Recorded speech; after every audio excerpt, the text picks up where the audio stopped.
Before I start this video, I want to mention that this is my 200th video. So it has been a while since I first started the channel, Let's Solve Math Problems.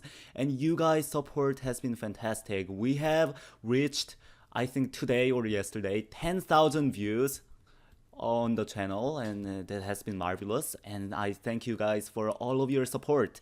So now let's get to this video, which is proving that log base some a of c is equal to log base b of c divided by log base b of a. So we want to write log base a of something to log base b of some quantity divided by log base b of a. And since we are changing the base of logarithm, this property is often called change of base. So change of base. So we want to prove that log base a of c is equal to log base b of c divided by log base b of a. And how I'm going to do it, I'm going to convert all of these logarithms into exponential forms. So I'm going to let log base a of c be x, log base b of c be y, and log base b of a be z. And I'm going to prove that x is equal to y over z, and I should be done because x is log base a of c, y is log base b of c, and z is log base b of a. So once we prove this, we are done. So let's do that. And since log base a of c is x, by definition of logarithms, you know a to the x is y. And since log base c of y, log base b of c is y, we know b to the y is, wait a bit, log base a of c is x, so a to the x gets you c, my bad. And log base b of c is y, so b to the y is c. And since log base b of a is z, b to the z gets you a.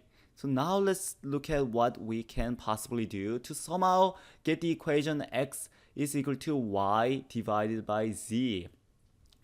First thing to realize is that since a to the x is equal to c and b to the y is c, a to the x and b to the y has to be the same thing. Second thing you may realize is that b to the z is equal to a. So we can plug in b to the z into a because a and b to the z are the same thing. So let's do just that. So we want to plug in b to the z into a, and that should be b to the y. So this is telling you b to the zx is equal to b to the y. And since the bases are the same, and when you exponentiate it, the results are the same, that's telling you the exponents zx and y are the same.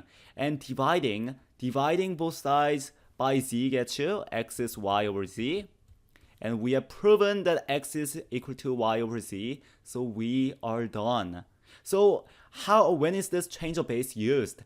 Let's say you want to evaluate log base 2 of 3 on your calculator, but your calculator only allows you to do log base 10 or natural log. You can rewrite this as log base 10 of 3 divided by log base 10 of 2 and plug it into your calculator and do it. So change of base allows you to convert logarithm in one base to a quotient of 2 logarithms in another base.